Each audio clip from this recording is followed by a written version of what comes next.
Hari ini kita ambil Alkitab dan catatan. Saya ingin bicara kepada Anda tentang tanah perjanjian. Saya kasih judul tanah perjanjian versi kita. Abraham sudah mati. Kita anak-anak iman. Kita anak-anak Abraham. Saya sengaja tidak memberikan PowerPoint 1, 2, 3 seperti biasanya. Karena Roh Kudus seolah-olah Roh Kudus langsung beritahu kepada saya, nanti setiap orang akan dapat sesuatu yang berbeda. Makanya itu pasang antena, bukan hanya kuping telinga, tapi juga hati terutama. Karena Anda akan mendapatkan butir-butir yang berbeda dengan orang yang mendengarkan bersama dengan Anda, bahkan di sebelah Anda. Dan ini semuanya merupakan tuntunan ilahi. Saya melihat prosesi Abraham masuk ke tanah perjanjian waktu dia masih sendirian. Dia masih belum jadi bapak bangsa-bangsa, sekalipun Tuhan sudah menjanjikannya. Dan saya lihat bagaimana proses Tuhan. Dan apa saja yang Tuhan instruksikan kepada dia, dan bagaimana tuntunan ilahi saat itu. Semoga lewat cerita ini dan penjelasan yang saya berikan dengan pertolongan Tuhan, Anda dan saya akan mengalami penggenapan janji hari-hari ini. Maka kita harus fokus pada janji Kristus, bukan pada problema. Hanya demikian kita akan mengalami penggenapan. Lawan kata penggenapan itu keluhan, yang mengeluh melulu tidak akan melihat janji itu penuh. Tapi kalau hati kita itu beriman pada Tuhan, sesuatu akan terjadi. Ya. Kejadian pasal 13 ayat 14 sampai 18 saya bacakan dulu seluruh. Setelah Lot berpisah daripada Abram, waktu itu namanya masih Abram. Berfirmanlah Tuhan kepada Abram, pandanglah sekelilingmu dan lihatlah dari tempat engkau berdiri. Lihatlah dari tempat engkau berdiri itu ke timur dan barat, utara dan selatan. Sebab seluruh negeri yang kau lihat itu akan kuberikan kepadamu dan kepada keturunanmu untuk selama-lamanya. Dan aku akan menjadikan keturunanmu seperti debu tanah banyaknya. Sehingga jika seandainya ada yang dapat menghitung debu tanah, keturunanmu pun akan dapat dihitung juga. Bersiaplah, jalanilah negeri itu menurut panjang dan lebarnya, sebab kepadamulah akan kuberikan negeri itu. Sesudah itu Abram memindahkan kemahnya dan menetap di dekat pohon-pohon terbantin di Mamre, dekat Hebron. Lalu didirikannya lah mezbah di situ bagi Tuhan. Nama aja masih Abram, belum diganti namanya menjadi Bapak segala bangsa. Beda kalau bahasa Indonesia Abram dan Abraham, tapi itu bedanya langit bumi. Yang satu artinya biasa itu Abram. Abraham artinya Bapak bangsa-bangsa. Nama belum berubah. Anak satu pun belum punya.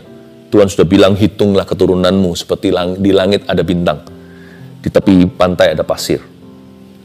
Kita lihat bagaimana Abraham menanggapi janji, gimana dia masuk dalam penggenapan janji. Tuhan kasih instruksi apa saja, bagaimana prosesinya. Hal pertama, sebelum Tuhan genapi apa-apa, harus ada delete, harus ada deletion, atau harus ada sesuatu yang dihapus dan dibuang.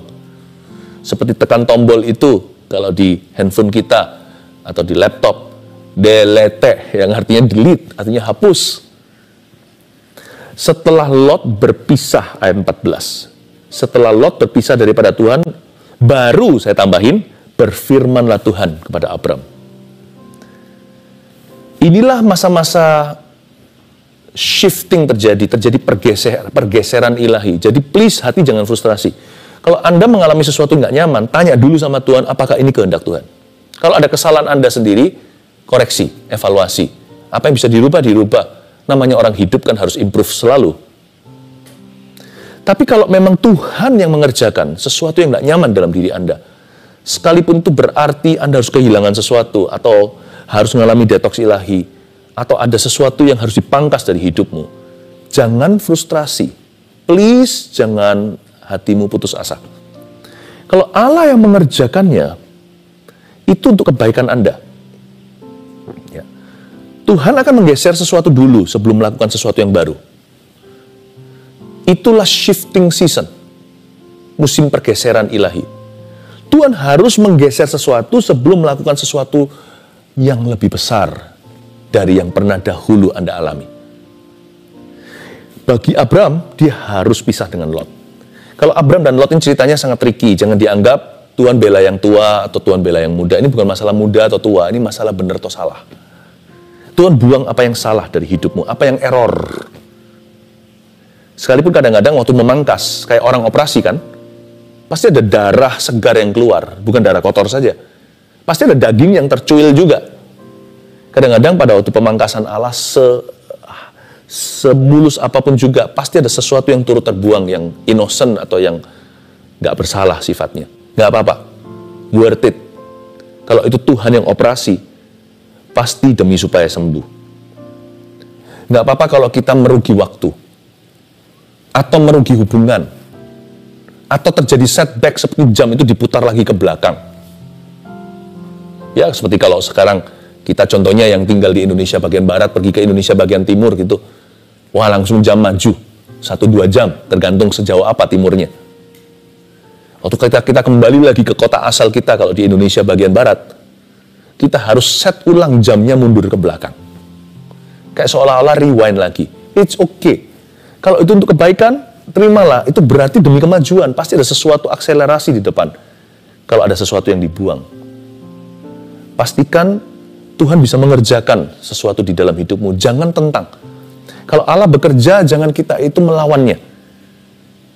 Mungkin kita nggak suka, seperti sunat hati contohnya kulit katan dibuang. Itu tujuannya kan ada. Supaya demi kesehatan. Pasti ada sesuatu yang Tuhan lakukan di dalam dirimu yang baru kemudian hari. Jangan nilai harimu, jangan nilai dirimu dengan hari ini apa yang terjadi. Jangan kecewa dengan Tuhan. Tetap mata tertuju pada Kristus. Sesuatu akan terjadi di hidupmu, saya nubuatkan. Setelah Lot berpisah daripada Abram, berfirmanlah Tuhan. Kata berfirmanlah Tuhan di sini bukan logos firman yang artinya hanya sekedar tulisan. Alkitab ini tulisan-tulisan firman. Tapi firman-firman di dalam Alkitab yang ditulis di sini adalah untuk kita alami. Nah, firman-firman yang tertulis di sini contohnya di Perjanjian Baru ini bisa melompat ke kita Perjanjian Baru maupun Perjanjian Lama. Berfirmanlah Tuhan itu adalah firman yang diucapkan oleh mulut Allah sekalipun sudah tertulis di dalam Alkitab. Akan ada satu season mendengarkan suara Tuhan. Percayalah, jangan bantah, jangan begini loh. Sebelum mencoba udah gagal. Karena orang itu takut gagalnya. Belum alami, dia sudah bertanya-tanya. Saya nggak berkata bahwa orang kalau percaya Tuhan tidak boleh bertanya sesuatu. Tapi banyak orang bertanya melulu. Diam dan ketahuilah bahwa aku adalah Tuhan. Diam dan dengarlah. Jikalau Tuhan berfirman kepadamu, kata Eli kepada Samuel si kecil itu, kan dia nggak ngerti nih, kok dengar suara di malam hari. Katakan saja, ya Tuhan ini hambamu. Aku mendengarkan. Here I am, I'm listening to you. Jangan terlalu rumit pikirannya hari-hari ini kalau kita ingin mengalami tuntunan ilahi. Akal budi kita simpel saja. Ya Tuhan, kalau Engkau mau berbicara, aku ready loh ya. Jangan tanya, nanti bagaimana tahu suara Tuhan yang mana? Bagaimana bedain suaraku dengan suara Tuhan dengan suara manusia? Itu orang yang panik, bingung sendiri. Sekalipun kita itu tenang, kita juga masih belajar kok mengetahui yang mana suara Tuhan. It's okay belajar dari kesalahan. Tapi orang yang panik akan kelewatan. Tenang ya, be still oh my soul. Hai jiwaku, diam dan tenanglah. Tuhan mau berbicara kepadamu. Berfirmanlah, Tuhan akan datang masa mendengarkan suara Allah. And He's gonna do something amazing in your life. Dia akan melakukan sesuatu yang luar biasa. Lalu berikutnya dikatakan setelah berfirmanlah Tuhan kepada Abram, 2, pandanglah sekelilingmu. Dan lihatlah dari tempat kau berdiri itu ke timur dan barat, utara dan selatan. Tapi ada kata, pandanglah sekelilingmu. Pasang mata iman untuk melihat apa yang belum selesai di hidupmu. Pandanglah sekelilingmu, itu berarti melihat setiap kesempatan dan berkat-berkat yang pernah hilang dalam kehidupan Anda. Let's believe God. Ada sebuah divine hunger to see God at work in your life. Ada sebuah kelaparan rohani. Ada sebuah desperation, bukan putus asa ya. Ada sebuah keinginan yang menggebu-gebu untuk melihat Allah bekerja dalam hidupmu. Jangan pakai roh pesimis dan negatif seperti ini loh. Mana katanya Tuhan? Jangan cemoohkan yang Maha Kuasa. Percuma kita nggak dapat apa-apa. Yakobus berkata yang mendua hati pikiran tidak dapat sesuatu. Ingat 2 penyamun di kiri kanan. Yang minta dengan simpel aja, Tuhan, kalau Engkau datang kembali sebagai Raja, ingatlah saya. Penyamun itu diselamatkan. Yang mati di sebelah Yesus itu. Yesus bilang apa? Malam ini, petang ini sebelum matahari terbenam istilahnya. kamu dan aku sudah di Firdaus. Tuhan mati dulu lalu penyamun itu. Tuhan sudah tunggu dulu. Jadi Tuhan waktu pertama kali, waktu mati hari itu, di Firdaus, langsung ke Firdaus untuk ketemu Bapa. Tuhan bawa satu jiwa langsung straight from the cross.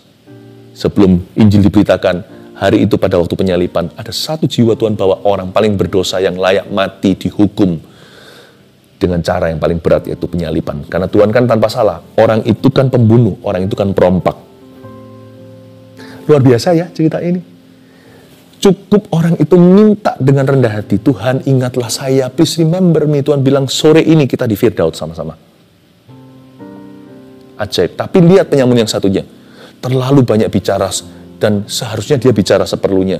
Dia mau kok nggak ngomong gitu aja. Dia butuh, kenapa tidak mau ngaku? Pakai cara ejek-ejek, tantang-tantang, dipanas-panasi. Tuhan tuh nggak bisa diprovokasi. Tambah diprovokasi, sakit sendiri seperti menendang kaki ke dinding atau ke batu karang yang teguh. Yang satunya berkata, katanya engkau anak Allah. Kalau engkau memang anak Allah, selamatkan dirimu, selamatkan aku. Katanya engkau berkuasa. Tuhan gak bisa digituin. Gak bisa. Pandanglah sekelilingmu. Katakan pada Tuhan, Anda rindu Allah bekerja seperti apa di hidupmu. Kasih ruang kedaulatan Allah bisa bekerja lebih dari itu. Jangan bubuhkan titik di akhir doamu setelah engkau berkata dalam nama Yesus, amin. Tetap hati harus terenganga, terbuka. Let your will be done. Biar kehendakmu yang jadi. Tapi hati harus optimis, jangan pesimis. Katanya engkau bilang aku sembuh. Mana sembuh? Engkau bilang engkau akan menolong keluarga aku. Mana sampai sekarang kami sengsara? Jangan digituin Tuhan Yesus. Si penyamun yang satu tuh gak masuk Firdaus. Tuhan mau diejek, mau direndahkan. Apakah Tuhan itu emang seseorang manusia yang bisa kita tantang, lalu dia panas, terpancing emosinya gara-gara kita, lalu dia buktikan dirinya? Tuhan tidak begitu. Siapa menghinanya, makan batunya. Tuhan mau dihina, mau direndahkan, dia tetap Tuhan yang maha tinggi. Kita mau menghina Tuhan, kita tetap adalah manusia yang rendah. Belajar dari penyamun yang satunya. Pandanglah sekelilingmu itu. Katakan, pasang mata iman. Tuhan, I want to see you at work in my life. Aku ingin kau bekerja dalam bisnisku. Aku minta dalam nama Yesus, rendah hati. Tuhan, aku ingin kau bekerja dalam pernikahanku. Aku percaya suamiku bisa kenal Yesus. Sekarang dia penyembah berhala. Cepat lambat ya Tuhan. Doa istri akan didengarkan oleh Allah. Tuhan, aku ingin kau bekerja dalam kehidupan anakku yang kena narkoba. Pasti dia akan bebas dari candu ini. Sebab orang yang kenal Yesus lebih kecanduan dengan sorga, tidak perlu barang-barang fana. Tuhan, gantikanlah berhala itu dengan Allah yang hidup dalam hidupnya. Cukup minta, pandanglah sekelilingmu, buka mata iman. Lihat. Ya, coba pegang matanya seperti ini. Katakan, bukakan mata rohaniku. Bilang begitu. Open the eyes of my heart. Buka mata rohaniku Tuhan. Beriku mata iman. Dalam nama Yesus. Amin.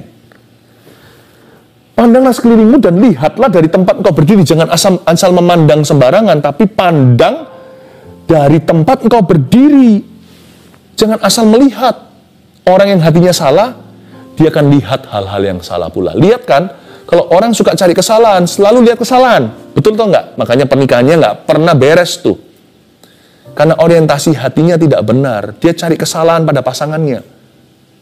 Orang kalau lihat terus lubang donatnya, ya selalu rasa kurang. Padahal kalau kita lihat gembala kita, Mazmur 23, Tuhan adalah gembalaku, tak akan kekurangan aku. Padahal dia punya kebutuhan, gak ngerasa kekurangan karena matanya tertuju pada persediaan Allah. Pada janji-janjinya juga. Jangan asal memandang, nanti salah. Nanti kita salah minta karena salah hati pula. Pandanglah sekelilingmu dan lihatlah dari tempat engkau berdiri. Saya tanya sama Anda berdiri di mana dalam hidup ini? Anda berdiri pada roh dan kebenaran atau pada kedagingan? Anda berdiri di jalan orang fasik atau Anda berdiri di nasihat orang benar? Hatimu di mana? Hartamu berada. Ya, hartamu di mana maksudnya hatimu berada. Tahu nggak? Hatimu di mana? akan pengaruh Anda melihat apa. Orang yang hatinya salah, dia akan melihat perkara-perkara setan. Orang yang hatinya salah akan melihat hal-hal duniawi semata-mata. Tapi orang yang hatinya dalam hadirat Allah, makanya saat teduh seperti ini penting sekali. Tuhan akan menuntun matanya untuk melihat yang dunia tidak kelihatan. Makanya Abraham itu matanya tertuju ke tanah Kanaan. Padahal tanah gersang, sarang lalat, sarang penyamun pula. Tempat itu penuh musuh. Orang Het Amori mempersembahkan bahkan bayi sendiri untuk berhala dan membunuhnya di dalam api. Ini sungguhan terjadi dalam sejarah. Apa yang Abraham lihat pada tanah Kanaan? Sekarang kedengarannya keren, tanah perjanjian. Dulu tempat angker itu. Orang lihat masalah, Abraham lihat janji. Orang lihat problema, Abraham lihat solusi. Mata orang ini plus kali ya, bukan plus maksudnya abnormality, tapi dia ada salib di mata dan bola matanya itu. Orang lain lihat lubang, dia lihat donatnya. Kok bisa ya? Orang lain lihat kesalahan, dia lihat potensi. Seperti Tuhannya, waktu Tuhan ketemu Gideon, malaikat Tuhan berkata apa dengan M huruf besar? Itu Yesus Kristus penampakan di perjanjian lama. Hai pahlawan yang gagah perkasa, Gideon berkata, kalau saya pahlawan, kenapa saya menyembunyikan diri dari Midian? Di tempat mestinya pengirikan anggur, saya injak-injak gandum di situ, saya tumbuk. Kenapa saya harus bersembunyi di tempat yang tidak berfungsi? Tuhan lihat seorang pecundang, tapi Tuhan bisa memandang potensi bahwa orang ini dengan 300 orang akan porak-porandakan ratusan ribu Midian. Abraham melihat Kanaan, dia melihat tanah perjanjian. Karena tempat berdirinya beda. Dia nggak juling rohani. Dia tempat berdirinya, arah anginnya benar, yaitu firman. Dia berdiri pada roh dan kebenaran. Penting sekali, Anda punya pendirian dalam Kristus. Itu yang membuat permintaan kita beda. Karena Alkitab berkata, doa orang benar loh ya. Bukan hanya dengan yakin didoakan sangat besar kuasanya. Jangan-jangan doa jadi mantra. Sebelum ada dengan yakin didoakan sangat besar kuasanya, ada kata doa orang benar, itu status. Pendirian di mana engkau berdiri. Lihatlah dari tempat engkau berdiri. Kalau kita berdiri sebagai orang benar, dengan yakin kita doakan, sisa satu langkah, beriman, terjadi sesuatu yang luar biasa. Jadi doa bukan mantra. Saya kalau doa dengan cara begini, bertele-tele, panjang seperti orang Farisi, maka doaku didengarkan. Bukan. Apa yang membuat doa terhalang? Karena orang itu nggak benar. Bukan berarti kita suci dulu, tapi hati kita harus surrender ke Kristus. Karena Tuhan tidak bisa dimanipulasi. I love this. Tuhan berkata, hey Abraham, pandanglah sekelilingmu. Kamu lihat apa? Kamu harus lihat yang aku lihat. Lihatlah dari tempat engkau berdiri. Where do you stand in my presence? Di mana kau berdiri di hadapanku? Lalu disuruh lihat ke timur, barat, utara, selatan. Suruh pasang mata iman. Dan pendiriannya haruslah Tuhan. Ya kan? Kita lihat ayat 15. Sebab seluruh negeri yang kau lihat itu akan kuberikan kepadamu. Dan kepada keturunanmu untuk selama-lamanya. Betapa indahnya. Di ayat 15, Abraham finally could see. Abraham melihat yang Tuhan lihat di perjanjian lama. Kau lihat enggak? Ke timur, barat, utara, selatan. Negeri yang kau lihat itu akan kuberikan padamu. Abraham dapat double visions. Pertama, dia lihat tanah Kanaan menjadi milik pusakanya. Dua, dia lihat bahwa keturunannya akan menduduki itu. Padahal anak pun belum ada satu. Abraham bisa percaya, negeri yang kau lihat itu sarang lalat, tapi dia bisa melihat Yerusalem hari ini. Dia bisa melihat Israel, dia bisa melihat Mesias dari keturunannya nanti. Seluruh bumi akan memperoleh berkat. Semua bangsa-bangsa karena keturunan Abraham dengan K huruf besar. Bukan keturunan-keturunan kecil, tapi keturunan dengan K huruf besar, itulah Yesus Kristus. Can't you see what I'm seeing? Abraham melihat into the future. Mata imannya membawa dia jauh ke depan. Melampaui kemandulannya. Melampaui bahkan menembus apa yang nampak di mata Kanaan yang sampah. Dia bisa melihat negeri yang indah yang telah diberikan Tuhan. Timur, barat, utara, selatan kepada keturunannya. Saya merinding baca ini. Inilah tanah perjanjian. Abraham, sekarang terapkan di hidupmu tanah perjanjianmu, tanah perjanjian versimu dan versiku. Dan aku akan menjadikan keturunanmu seperti debu tanah banyaknya. Wow, anak pun belum satu, usia sudah hampir cepek nih. Sehingga jika seandainya ada yang dapat menghitung debu tanah, keturunanmu pun akan dapat dihitung juga. Bersiaplah, ayat 17 ini requires actions, membutuhkan sebuah tindakan. Bersiaplah, nggak bisa beriman saja. Bersiaplah, iman tanpa tindakan adalah mati. Bersiaplah, jalanilah negeri itu menurut panjang dan lebarnya, sebab kepadamu lah akan kuberikan negeri itu. Abraham disuruh masuk ke dalam tanah Kanaan. Dia disuruh bersiap-siap mengambil langkah iman. Dengan kata lain di ayat 17 Tuhan berkata pada Abraham hambanya, Abraham, jangan takut menjalani apa yang belum pernah kau lalui, sebab aku Tuhan menyertaimu. Kamu tidak perlu visa untuk perkara baru. Kalau aku bersama denganmu, aku akan ajari dirimu selangkah demi selangkah. Kadang-kadang lamban, tapi pasti. Semua indah pada waktunya. Bersiaplah Abraham, jalani negeri itu menurut panjang dan lebarnya. Abraham bahkan nggak tahu ukurannya, panjangnya berapa, lebarnya berapa. Kita beli rumah aja tahu kok size-nya berapa. Ini 1000 meter persegi, ya kan? 50 kali 20. Dia nggak tahu panjang lebarnya berapa ukurannya. Tapi dia percaya sama Tuhannya. Jalani negeri itu. Sekalipun kamu nggak pernah ke situ, akulah visamu. Iman, kata Ibrani, adalah dasar dari segala sesuatu yang kita harapkan. Bukti dari segala sesuatu yang belum kita lihat. Kalau kita bisa lihat Tuhan sekarang, kita sudah lihat apa yang akan terjadi di hidup kita nanti. Sekalipun saya nggak tahu segala sesuatu loh ya. Saya nggak tahu setiap partikel-partikel hidupku. Namun kalau aku punya Yesus, Dia cukup bagiku. Dia maha tahu, Dia tahu masa depanku. Saya tidak tahu masa depan saya, tapi saya tahu Dia yang tahu masa depanku. Yesus namanya. Bersiaplah, jalani negeri itu menurut panjang dan lebarnya. Jangan takut kau lalui tempat yang tidak pernah kau ke situ. Ada banyak di antara kita hari-hari ini mengalami perkara baru karena terpaksa. Pekerjaan baru, new normal katanya. Atau berbagai macam cara, jangankan pekerjaan, pelayanan pun ada mengalami evolusi-evolusi yang luar biasa. Tenang saudara-saudara, Tuhan yang sama membawamu di season-season yang lalu, musim-musim yang lalu hingga hari itu sebelum pandemi, Tuhan akan membawa Anda di season ini. Lanjutkan aja perjanjianmu dengan Tuhan. Tanah perjanjian kan, kita punya covenant dengan Tuhan Yesus.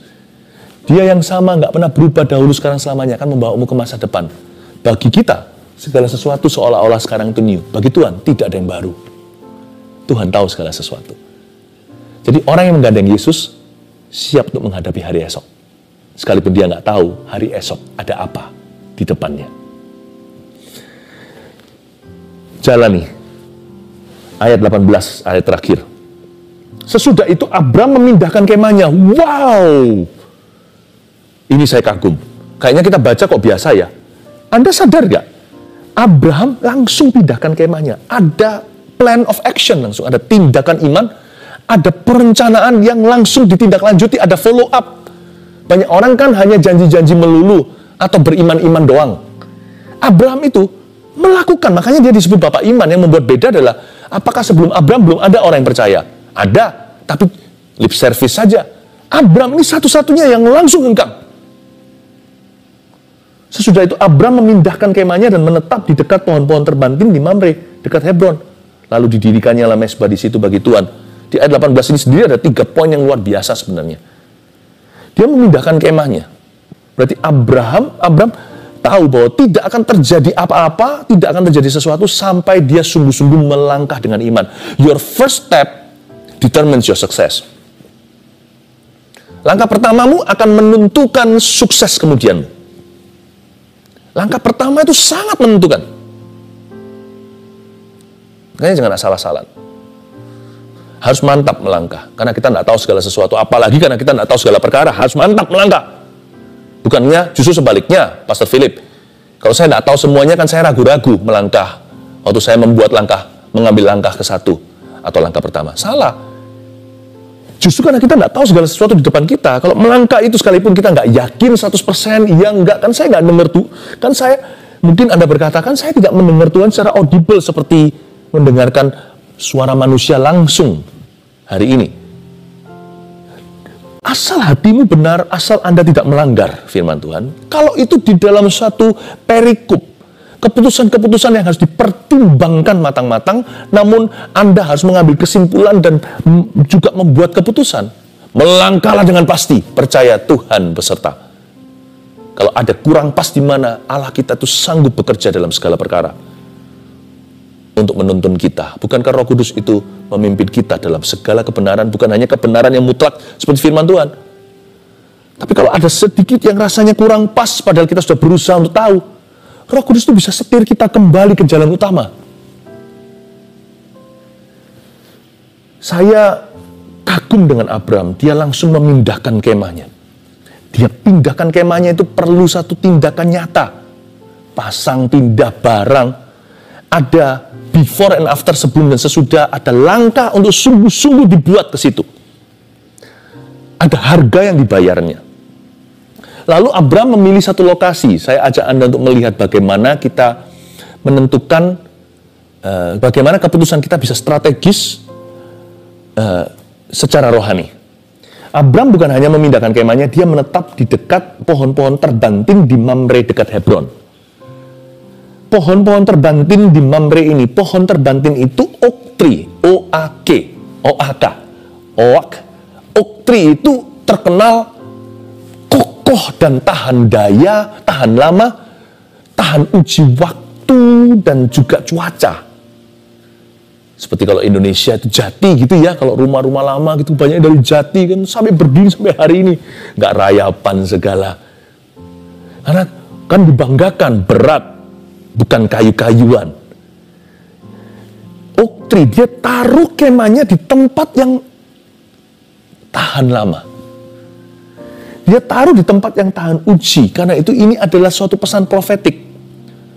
Secara fisik bahkan Abraham pintar. Dia nggak mau bangun sesuatu yang sifatnya rapuh, dia mau bangun sesuatu yang kekal. Dia mau taruh rumahnya di atas fondasi yang teguh, bukan pasiran yang nanti kalau kena banjir, longsor. Tapi di atas batu karang. Dia tak pakai bahan-bahan yang mantap, bahan-bahan yang tetap. Bahan-bahan yang nggak gampang erosi, bahan-bahan yang tidak mudah rayapan, tidak mudah karatan. Dia pilih kayu itu yang betul-betul kokoh seperti oak tree. Demikian pula jati. Abraham secara fisik, dia memikirkan bukan hanya kesenangan sesaat. Dia pikirkan bahwa apa yang dia lakukan setiap langkahnya harus kuat. Iman kita juga jangan asal-asalan atau sementara. Harus tahan uji waktu, tahan ujian, tahan godaan. Tanah perjanjian itu bukan sekali dapat satu janji, sudah kelar. Tanah perjanjian adalah perjanjian dengan Tuhan. Di mana kita masuk dari satu penggenapan janji kepada penggenapan janji berikutnya. Selalu miliki marathon mindedness. Pikiran kita itu maraton, bukan sprint 100 meter lari sekencang-kencangnya, lalu ngos-ngosan, lalu nggak bisa berkutik lagi. Lalu pingsan di lapangan. No. Hidup kita ini, selama kita diizinkan hidup, kita harus terus berlari tanpa lesu, berjalan tidak pingsan. Pastikan imanmu itu panjang sabar. Kalau seketika belum dapat berkat seketika, atau belum mendapatkan jawaban yang instan, tetap beriman pada Tuhan. Tanah perjanjian itu komitmen jangka panjang. Abraham masuk, belum the end of the story. Masih ada Ishak, masih ada Yakub. Yakub pun nanti dituntun keliling dulu pergi ke Mesir dengan keturunannya. Nanti kemudian setelah Yusuf mati, kemudian hari keturunannya yaitu Musa dari suku Lewi membawa bangsa Israel kembali lagi keluar dari Mesir, dan Yosua membawa kembali lagi masuk ke tanah Kanaan. Perjalanan panjang sejarahmu dengan Tuhan. Iman harus sabar, iman harus tahan uji, tahan godaan. Dan apapun yang Anda bangun, pastikan nilainya, ada nilai kekal di dalamnya. Apapun yang Anda bangun, hidupmu harus dibangun di atas bahan-bahan yang teruji, seperti firman, seperti kasih, buah-buah roh, kesetiaan, kejujuran, kerajinan, hal-hal yang tidak bisa dimakan oleh ngengat. Karirmu harus di atas fondasi yang teguh. Makanya orang berdoa dulu. Pernikahan Anda dibangun di atas dasar sesuatu yang tidak bisa ditentang oleh setan, tidak bisa disangkal oleh orang, kekudusan. Pernikahan kudus didoakan. Firmanlah yang menguduskan hubungan. Pastikan apapun yang Anda bangun, dibangun dengan materinya Tuhan. Terakhir, dengan ini saya selesai. Lalu, di dekat Hebron, lalu didirikan mezbah di situ bagi Tuhan. Terakhirnya ini endingnya, what a beautiful conclusion. Konklusi yang indah. Dari sini kita lihat kenapa Abram itu bapak iman. Saya mau memberikan dalam cerita ini, saya ingin menyebut bapak Abram bukan hanya bapak iman, tapi bapak kasih. Karena iman bekerja melalui kasih. Abram itu hatinya begini karena dia mengasihi Tuhannya lebih dari segala berkat yang dia terima. Hatinya kayak Musa. Musa itu ditawari sama Tuhan, kamu ke Kanaan merebut tanah perjanjian. Nanti ya yang memimpin bangsa ini malaikat. Pokoknya yang penting kan aku genapi janji. Mereka dapat yang mereka inginkan, yang mereka dambakan. Musa berkata no, kalau bukan engkau yang sertai. Musa meminta penyertaan di padang gurun, ingat itu? Ketika Musa berkata, tunjukkan kemuliaanmu. Musa berkata, kalau bukan engkau sendiri yang memimpin kami. Mau 1001 malaikatmu kita tidak mau. Saya tidak mau. Hadiratmu yang kuinginkan, bukan berkat-berkatnya. Tanah perjanjian itu yang indah, bukan tanahnya. Bukan janji-janji Allah berupa berkat materi apalagi. Bukan penggenapan janji itu yang memukau hati. Abraham mendirikan mezbah di situ bagi Tuhan.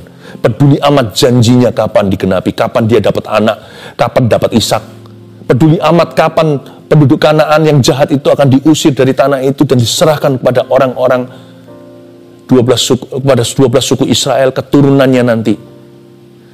Dia tidak menunggu sampai berkat itu tiba, baru dia berkata sama Tuhan, aku mengasihimu.